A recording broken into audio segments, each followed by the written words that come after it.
ഇന്നത്തെ ഏറ്റവും പുതിയ വീഡിയോയിലേക്ക് ഇവർക്കും സ്വാഗതം. ഇന്നലെ തിയേറ്ററുകളിലൊക്കെ ഏറ്റവും പുതിയ തെലുഗു പാനന്തൻ സിനിമയാണല്ലോ കണ്ണപ്പ. വിഷ്ണു മഞ്ജു നായകനെത്തി ഈ തെലുഗു സിനിമയിൽ നമ്മുടെ ലാലേട്ടൻ, അക്ഷയ് കുമാർ, പ്രഭാസ്, ശരത് കുമാർ, കാജൽ അഗർവാൾ തുടങ്ങിയ വലിയൊരു താരനിരത്തിന്റെ ഭാഗമായിരുന്നു. ഇപ്പോഴത്തെ സിനിമയുടെ രണ്ടാം ദിവസത്തെ Kerala tracking Kerala world wide estimate റിപ്പോർട്ടുകൾ വന്നിരിക്കുകയാണ്. അത് പ്രകാരം എല്ലാ മേഖലകളിലും സിനിമയ്ക്ക് ആദ്യ ദിവസത്തെ കളക്ഷൻ വെച്ച് നോക്കുമ്പോൾ രണ്ടാം ദിവസം കളക്ഷൻ ഇടിവ് സംഭവിച്ചിരിക്കുന്നു എന്നാണ് നാം മനസ്സിലാക്കുന്നത്. ആദ്യ ദിവസം കേരളത്തിൽ 32 ലക്ഷം ഗ്രോസ് കളക്ഷനും വേൾഡ് വൈഡ് കളക്ഷന്റെ കാര്യത്തിൽ 16 കോടി ഗ്രോസ് കളക്ഷൻ നേടിയെടുത്ത് തുടങ്ങിയ സിനിമയ്ക്ക് ഇന്നലെ ഇതേ സമയം കേരളത്തിൽ 16 ലക്ഷത്തിന് മുകളിലായിരുന്നു കേരള ട്രാക്കിംഗ് ഗ്രോസ് എങ്കിൽ ഇന്നത് 11 ലക്ഷത്തിലേക്ക് പോയിരിക്കുകയാണ്. ഇന്ന് സിനിമയ്ക്ക് കേരളത്തിൽ 20 ലക്ഷത്തോളം ഗ്രോസേ പ്രതീക്ഷിക്കുന്നുള്ളൂ.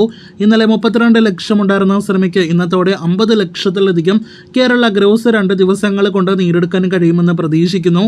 നമ്മുടെ ലാലേട്ടൻ കൂടി ഭാഗമായ സിനിമയാണെങ്കിൽ പോലും കടുത്ത നെഗറ്റീവ് അഭിപ്രായമാണല്ലോ കേരളത്തിൽ ഉൾപ്പെടെ സിനിമ നേടിയെടുത്തത്. ആ അഭിപ്രായങ്ങൾ വെച്ച് നോക്കുമ്പോൾ അതിനൊത്ത ഒരു കളക്ഷൻ തന്നെയാണ് സിനിമ നിലവിലെ പ്രതിദിനം നേടിയെടുത്തുകൊണ്ടിരിക്കുന്നത്. എന്തായാലും നാളെ ഞായറാഴ്ചത്തെ കൂടി കേരള കളക്ഷൻ അറിയാനായിട്ട് കാത്തിരിക്കാം. ഇതിനിടയിൽ സിനിമയുടെ ബുക്കിംഗിലേക്കും ഒപ്പം തന്നെ വേൾഡ് വൈഡ് കളക്ഷനിലേക്ക് വരികയാണെങ്കിൽ മണിക്കൂറിൽ ഇപ്പോഴും സിനിമയ്ക്ക് ബുക്ക് മൈ ഷോ വഴി 7000-ലധികം ടിക്കറ്റുകളെല്ലാം തന്നെ വിറ്റഴിക്കപ്പെടുന്നുണ്ട്.